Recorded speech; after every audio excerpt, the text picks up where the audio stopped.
শেষ চরিত্রের ঘ্রাণ লেখিকা নূরজাহান আক্তার আলো পর্ব ২। ড্রয়িং রুমে বসে মা চাচিদের দিকে বিরক্তি চোখে তাকিয়ে আছে শীতল। বিরক্তির ভারে চোখ মুখ কুঁচকে আসছে তার। পায়ের পেশিতে কালশিটে পড়ে যাচ্ছে তাই অবস্থা। ব্যথায় পিঠ পা অবশ প্রায়। তার মধ্যে এতক্ষণ কান ধরে থেকে কেবলই ছাড়া পেয়েছে সে। ছাড়া পাওয়া মাত্রই সোফায় বসে পা ধরে কাঁদতে শুরু করেছে। তাকে কাঁদতে দেখে সিমিন চৌধুরী বকতে বকতে গেছেন রসুন তেল গরম করতে, কিন্তু সেই যে গেছে এখনো ফেরার নাম নাই। থাকবে কিভাবে? রান্নাঘরে তিন যা মিলে রাজ্যের গল্প জুড়ে দিয়েছে। লাল শাক পুঁই শাক দেখে পুরনো কিছু কথা মনে পড়েছে তিন জায়ের। উনাদের প্রেগনেন্সির সময় কে কোন জিনিস খেতে পারতো না, কার কোনটা খেতে ইচ্ছে করতো না, কোন খাবার দেখা মাত্রই গা গোলাতো, এসব কথাই উঠেছে। ওনাদের সঙ্গে সঙ্গ দিয়েছে কাজের বুয়া সাহেলা। ওই মহিলা আরেক গল্পবাজ, যার তার সঙ্গে গল্প জুড়ে দেয়। গল্প করতে করতে বাংলায় গালিও ছুঁড়ে অনায়াসে। উনার এই বদ স্বভাবের কারণে সায়নের কাছে ধমক খেয়েছে বেশ কয়েকবার। ধমক খাওয়ার পর মুখ কাচুমাচু করে বলে, জীবনেও আর গালাইতাম না ভাইজান। যদি গালাই তাইলে কুত্তায় লাগে দোস্তি করুম। কুত্তা আমার দোস্ত। এরপর দুদিন ঠিক থাকে, তারপর যা কার তাই। শুদ্ধকে দেখে ভয় পায় বিধায় সে বাড়িতে এলে কম কথা বলে, দূরে দূরে থাকে। শুদ্ধ গেলে যেন হাঁপ ছেড়ে বাঁচে। একবার তো বড় মাকে বলেই ফেলেছিল, মা জননী আপনি সুডু পোলাডা এরকম খসখসা মেজাজের কেন? এই প্যাডে থাকতে কি খুচরা পাতার রস খাইছিলেন? সেদিন তার কথা শুনে বড় মা বিস্মিত নজরে তাকিয়েছিলেন। আসলে কি জবাব দিবেন বুঝে উঠতে পারছিলেন না বেচারি। এইদিকে রান্নাঘরে গল্প আরও জমে উঠেছে। অট্টহাসির শব্দ শোনা যাচ্ছে। শীতল ফোঁপাতে ফোঁপাতে খোঁড়াতে খোঁড়াতে ধীরে ধীরে সিঁড়ি বেয়ে নিজের রুমে গেল। বিছানায় শুয়ে বালিশের পেটে মুখ গুজে কাঁদতে লাগলো। সকাল সকাল মুড খারাপ করে দিয়েছে এই পাজি শুদ্ধ। সব জায়গায় শুদ্ধ পুরুষগিরি না করলে চলে না তার। ইস, চেলাকার দিয়ে কত জোরে মারলো। এভাবে কেউ কাউকে মারে? পুলিশও চোরকে এভাবে পেটায় না বোধ হয়। আর কেউ কিছু বলল না, বারণও করলো না, শুধু পানিশমেন্ট দেওয়া দেখলো। এখানেই প্রমাণ হয় বাড়ির কেউ ভালোবাসে না তাকে। কেউ না। যখন কেউ ভালোই বাসে না, এই মুহূর্তে মরে গেলেই ভালো হতো, তখন সবাই বুঝতো। এত মারকাটের কি খুব দরকার ছিল? কি এমন মস্ত পাপ করেছে? শুধু টিকটকই করেছে। অসংখ্য মানুষ টিকটক করে, প্রেম করে। তারা কি মানুষ না? মোদ্দা কথা, প্রেম আর টিকটক এক জিনিস হলো নাকি? মোটেও না। শয়তানে যখন নাড়ে মানুষ তখন প্রেমে পড়ে। প্রেম করতে ডগমগ করে উঠলে প্রেমের খাদে। সেই খাদে একা একাই হাবুডুবু খায়। তারপর যখন হুঁশ আসে তখন বুঝে প্রেম কি জিনিস। আর মনের খুশির জন্য করে টিকটক। নেচে গিয়ে বিনোদন দেয় নিজেকে এবং নিজে মর্জিকে। তাই তার ভাষ্য মতে প্রেমের জায়গায় প্রেম, টিকটকের জায়গায় টিকটক। মূলত এই কথা ভেবে প্রেম আর টিকটক করার সিদ্ধান্ত নিয়েছে, যাতে প্রেমে ছ্যাঁকা খাওয়া মাত্র টিকটক করে মনের দুঃখ কমাতে পারে। তাছাড়া কষ্টের গানগুলো নাকি ছ্যাঁকা না খেলে ঠিকঠাক মতো অভিনয় করা যায় না, করলেও খামতি থেকে যায়। এই তো তাদের পাশের বাড়ি ডিভোর্সি মেয়ে রুনিয়া আপু টিকটক করে। তার লদলদে গতর নিয়ে ঝাঁকানাকা গানে কোমর দুলিয়ে দুলিয়ে নাচে। কখনো বা প্রাক্তন স্বামীর কথা ভেবে ভিডিও অন করে খুব কাঁদে। এত স্বামীকেও স্মরণ করা হয়, টিকটকও করা হয়। আবার তাদের ক্লাসের মেকআপ সুন্দরী মিলি টিকটক করে। পড়াশোনায় পুরাই ডাব্বা। কলেজ ব্যাগে বই বাদে মেকআপ সামগ্রী নিয়ে ঘোরে। পথে ঘাটে সুযোগ পেলেই টিকটক করতে শুরু করে। এসব করে সমান তালে টাকা কামাচ্ছে। আইফোন কিনতে নাকি বিদেশ যাবে। দেশে আসা আইফোন প্রায় নকল হয়, তাই সরাসরি বিদেশ গিয়ে চোখে দেখে পরখ করে আইফোন কিনবে। কি সৌভাগ্য তার! নিজের টাকায় শখের জিনিস কেনার মতো সুখ পৃথিবীতে আছে নাকি? না, নেই তো। এই সুখ অনিন্দ, নিষ্কলঙ্ক। বাস্তব সত্য হলো, টাকা থাকলে সবাই উড়ে উড়ে ভালোবাসতে আসে, আদর করে। কিছু হলে বলার আগেই কিলকিল করে যত্ন করে আসে। আর যার টাকা নেই তার সম্মানের পরত একদম শূন্যের কোঠায়। গুরুতর কিছু হলেও গুরুত্ব মেলে না, যত্ন মেলে না। এই বাড়িতেই জলজ্যান্ত উদাহরণ হিসেবে তার কথাখানাই ধরা যাক। তার টাকা নেই, ছোটোখাটো ইনকামের সোর্সও নেই। এজন্য কেউ দেখতেও পারে না, ভালোবাসে না। মাসে মাসে মোটা টাকা কামানো ঘাওড়া শুদ্ধই সবার চোখের মণি, কয়লার খনি। ওর সামান্য জ্বর এলেও সবাই তাকে আদরে আদরে গদো গদো করে মাথায় তুলে রাখে, অথচ তার বেলায় যেন লবডঙ্গা। অন্যকে কি বা বলবে, নিজের আপন মায়েরই তো কোনো পাত্তা নেই, গুরুত্ব নেই। থাক, লাগবে না, কারো পাত্তা লাগে না। পায়ের ব্যথাতেই মোড়ে ভূত হয়ে এখানে এভাবে পড়ে থাকুক, আর সবাই শুদ্ধ পুরুষকে নিয়ে ভালো থাকুক। এমন মন গড়া অভিযোগ করতে করতে শীতল এক পর্যায়ে ঘুমিয়ে গেল। তবে তার অজানায় রয়ে গেল, সে ঘুমানোর পর তার মা, বড় মা এসে পায়ের ব্যথা কমানোর স্প্রে করেছে, ঠিকঠাক শুয়ে গায়ে চাদর টেনে দিয়েছে। পাগল মেয়েটা কত শত অভিযোগ করলো, অথচ এটাও অজ্ঞাত রইল তার মা পায়ের কালশিটে দেখে ছলছল চোখে তাকিয়ে আলতো করে হাত বুলিয়েছেন স্নেহমাখা স্পর্শে। কপালে আদর এঁকে অশ্রু ভেজা চোখ মুছে দিয়েছেন মমতা মাখা আঁচলে। আর বড় মা ওর পায়ের অবস্থা দেখে শুদ্ধকে আরেক দফা ঝেড়েছে। সময় তখন দুপুর 1:48। এই সময় চৌধুরী নিবাসে কর্তারা বাসাতে থাকে না বললেই চলে।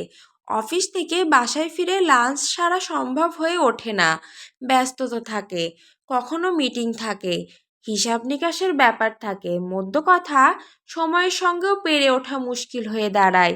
কিন্তু সারাফাত ও সাফওয়ান চৌধুরীর ছোট ভাই শাহাদাত চৌধুরী ছুটিতে এলে 3 ভাই একসঙ্গে খেতে বসে। তখন যত ব্যস্ততায় থাকুক, 3 বেলা একসঙ্গে এক টেবিলে খেতে ঠিকই সময় বের করে নেন। তখন ভাইয়ের থেকে কাজকে গুরুত্বপূর্ণ মনে হয় না, কারণ শাহাদাত চৌধুরী বাড়ি বাইরে থাকেন। দিনের পর দিন, মাসের পর মাস একা একা খান, পরিবারকে কাছে পান না, সময় দিতে পারেন না। ওনার নিশ্চয়ই পরিবারের সবার সঙ্গে সময় কাটাতে খুব ইচ্ছে করে। গল্পের পসরা খুলে খাওয়ার পর্ব সারতে ইচ্ছে করে। তাছাড়া এক টেবিলে খেতে বসলে কত কথা হয়, কত মজা হয়, রাগ অভিমান দুষ্টুমি খুনসুটি সবই হয়। আর এগুলো বন্ধনকে আরও দৃঢ় করে, সম্পর্ক মজবুত করে। ছোট ভাইয়ের দিকটা মাথায় রেখে সারাফাত চৌধুরী আদেশে যে কটা দিন উনি বাড়িতে থাকেন, সবাই খাওয়ার সময় ঠিক সময়ে পৌঁছে যায়। নিয়ম অনুযায়ী আজও সবাই একে একে খাওয়ার টেবিলে এসে হাজির, অথচ সবার মধ্যে শীতল অনুপস্থিত। তার কথা জিজ্ঞেস করায় সকলে মুখ চাওয়াচাওয়ি করলো। কেউ জানে না তার কথা। সকালের পর তাকে নিচে দেখা যায়নি, রুম থেকেও বের হয়নি, এমনকি সকালেও খায়নি। এ কথা শুনে সারাফাত চৌধুরী নিজেই গেলেন অভিমানী মেয়েটার রাগ ভাগাতে।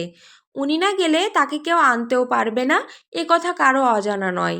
বাবাকে যেতে দেখে শুদ্ধ বিরক্ত হয়ে তাকালো। এত আহ্লাদে আরো ফাজিল হয়েছে সে। শাসন শাসনই, একটা মেরেছে কিনা তাতে না খেয়ে কেঁদে কেটে ঢঙের পসরা খুলে বসেছে। বাবা গেল, এরপর যদি না আসে তাহলে আরেক দফা মার হবে তার। সকালে চেলাকাট দিয়ে দিয়েছে, এবার হাতই যথেষ্ট। থাপ্পড়ে মারের দাঁত যদি না নড়িয়েছে, তার নামও সোয়াইপ চৌধুরী শুদ্ধ নয়। এদিকে ক্ষুধার চোটে শীতলের স্বাদের ঘুম ভেঙে গেছে অনেক আগে, কিন্তু মনে জেদ পুষে উঠছে না। খেতেও যাচ্ছে না, খালি এপাশ ওপাশ করে সময় কাটাচ্ছে। ফোনটাও তো নেই যে স্বর্ণা আপুকে ফোন করে বলবে চুপি চুপি কোনো খাবার দিয়ে যেতে। তার রাগের আবার আর এক জ্বালা, মানুষের রাগ উঠলে নাকি ক্ষুধা মন্দা হারিয়ে যায়, আর তার পেটে রাক্ষসে ক্ষুধা এসে হাজির হয়, ইচ্ছে করে দুনিয়া শুদ্ধ খেয়ে ফেলবে। এটা কোনো কথা হলো? এমন হলে রাগ দেখাবে কি করে? আর রাগ না দেখালে বুঝাবে কিভাবে সেও বড় হয়েছে? তাকে যখন তখন মারা যাবে না, বকাও যাবে না। কিন্তু কেউ খেতে ডাকছে না কেন? কিছুক্ষণ আগে বাবা, মেজো চাচু, বড় মা, শখ আপু ডেকেছিল, সে রাগ করে যায়নি। অভিমানের পারদ আকাশচুম্বী কিনা, যাবেও না খাবেও না ভেবে দরজা আটকে ঘাপটি মেরে বসেছিল। ঘুম ভাঙার পর তার রাগ পড়ে গিয়েছিল কিছুটা, কিন্তু তাদের ডাকাডাকি শুনে শুদ্ধ রুম থেকে বেরিয়ে খ্যাক খ্যাক করে বলেছে, এত ডাকাডাকির কি আছে? খাবে না ভালো কথা, একবেলা না খেলে কেউ মরে না। ওই লাউয়ের বাচ্চা কদু কথা বলে তার রাগটাকে বাড়িয়ে দিয়েছে। সে পারত না নিজে এসে সুন্দর করে ডাকতে? একবার বললে কি বা হতো, সরি আর মারবো না, খেতে আয়। কিন্তু সে উল্টো তেরা কথা বলে রাগ চড়িয়ে দিয়েছে, মেজাজের উপর কেরোসিন ঢেলে আগুন জ্বালিয়ে দিয়েছে। তখন তার মেজাজও চাঙ্গে উঠে আসে। আপাতত বিশ্রী মেজাজ ঠান্ডা করতে শাওয়ার নিয়ে এলো সে। শুদ্ধকে বকা চলমান রেখে ভেজা চুল মুছতে মুছতে কে যেন নক করলো রুমের দরজায়। খ্যাক করে উত্তর দেওয়ার আগে ভেসে এলো বড় বাবার গলা। সে জলদি দরজা খুলে দেওয়া মাত্রই সারাফাত চৌধুরী স্নেহমাখা হাসি উপহার দিলেন। শীতল সব রাগ ভুলে গেল, অভিমানের পারদ গলেও চুরচুর। এই মানুষটার প্রতি একটু বেশি দুর্বল সে। ওনার কোনো কথা ফেলতে পারে না, কারণ বাবাকে সে কতদিন কাছে পায়। পায় না বললেই চলে। যখন বাবাকে প্রয়োজন হয় এই মানুষটাই তাকে আগলে রাখে, ভরসা দেয়, সাহস যোগায়। এমনকি পৃথিবীতে আসার পর পর সে সবার প্রথমে কোলে চড়েছে এই মানুষটার। ওর বাবা তখন কোনো একটা মিশনে গিয়েছিল। এমনিতেও সে জানে উনি সবার থেকে তাকে একটু বেশি ভালোবাসেন, কারণ শীতল নাকি মায়ের পেট থেকে আধমরা হয়েছিল, অনেকদিন হসপিটালে থেকে সুস্থ হয়েছিল। দেখতে এত আদুরে হয়েছিল, খুব সহজে তার উপর সবার মায়া পড়ে গিয়েছিল। একটু বড় হয়ে বাবার আঙুল না পেয়ে বড় বাবার আঙুলটাকে আঁকড়ে ধরেছিল সে। বাড়ির অন্যান্য ছেলে মেয়েরা ওনার রাগী রাগী মুখ দেখে ভয় পেত, খুব একটা কাছে ঘেঁষত না, এখনও তাই। অথচ সব কিছুতে শীতলের ওনাকেই চায়, এখনও তাই। রুমের দরজায় বড় বাবাকে দেখে কিছু বলতে হলো না, সে বিনা বাক্যে নিচে নেমে এলো, চেয়ারে টেনে খেতে বসলো। আজ দুপুরে স্পেশাল আইটেম সর্ষে ইলিশ, অন্যান্য পদও আছে। অ্যালার্জিজনিত সমস্যার কারণে শুদ্ধ ইলিশ খায় না, তাই শুধু তার জন্য সিতারার হাতের স্পেশাল ডিম ভুনা। শীতলও জানে ডিম ভুনা শুদ্ধের জন্য, তবুও সে ভাত নিয়ে ডিমটাই পাতে তুলে নিল। কেউ যেন ফেরত দেওয়ার কথা বলতে না পারে, তাই ডিমটাই আগে মুখে পুরে দিল। বলা বাহুল্য সে এভাবে মনের রাগ মেটালো। মেয়ের ছেলে মানুষই দেখে সিমিন দাঁতে দাঁত চেপে বলল, এ কি, তুই শুদ্ধ ডিম খেয়ে নিলি কেন? ডিমের গায়ে কারো নাম লেখা দেখলাম না তো। আমি কি জানবো এটা কার ডিম? মুরগির ভেবেই তো খেলাম। এ কথা বলে সে সরাসরি শুদ্ধের দিকে তাকালো, তারপর জিজ্ঞেস করলো, শুদ্ধ ভাই, এটা আপনার ডিম? শুদ্ধ একেবারে নিশ্চুপ, বড়রা শুনেও না শোনার ভান করে খেতে ব্যস্ত। তবে স্বর্ণ আর শখ একে অপরের মুখ চাওয়াচাওয়ি করলো। মার খেয়েও দুষ্টুমি কমে না এই পাজি মেয়ের। এখন যদি শুদ্ধ ভাই উঠে চটাস করে থাপ্পড় দেয় তখন কি হবে? দুটো মার খেয়ে তো সকাল থেকে বিছানাগত হয়ে পড়েছিল, আরেক চোট খেলে দুই চোখে সর্ষে ফুল দেখবে। তাছাড়া কেউ যদি বারবার যেচে নিজের পায়ে কুড়াল মারতে চায় তাহলে কি বা করার? অথচ শীতলের কথা শুনে সারাফাত চৌধুরী মুখ টিপে হাসলেন, তবে সেই হাসিটা ঠোঁটের কোণে অদৃশ্য রয়ে গেল। কথায় বলে, হাতির গায়ে শক্তি বেশি হলেও পিঁপড়াও কম যায় না। সেও মরার আগ পর্যন্ত দাঁত বসিয়ে কামড়ে ধরে থাকে। বিপক্ষ দলকে বোঝাই হেরে যাওয়ার পাত্র সে নয়, সহজে হার মানে ভীতুরা। শুদ্ধ নিজের মতো খেতে ব্যস্ত, অল্প অল্প ভাত মুখে দিয়ে সুন্দর করে খাচ্ছে সে। শীতলের কাণ্ড দেখেও নির্বাক, এমনকি তার কথার জবাব দেওয়ারও প্রয়োজন মনে করল না সে, কারণ পাগলরা তো কত কি বলে, সব কথা কি আর ধরতে আছে? বোধ বুদ্ধি থাকলে বলতো না নিশ্চয়ই। অথচ শীতল মনের সুখে ডিমটার খেয়ে সর্ষে ইলিশ দিয়ে তৃপ্তি সহকারে খাচ্ছে, মাঝে মাঝে আর চোখে শুদ্ধর দিকে তাকিয়ে মিটিমিটি হাসছে। মুখে ভাতের লোকমা তুলে মনে মনে চিৎকার করে বলছে, এই শুদ্ধ ভাই, ভাইয়ের খাওন এত স্বাদ কে? বড় জায়ের ইশারায় সিমিন মেয়েকে আর কিছু বলল না, বরং গজগজ করে তাড়াতাড়ি ডিম ভেজে শুদ্ধর প্লেটে তুলে দিল।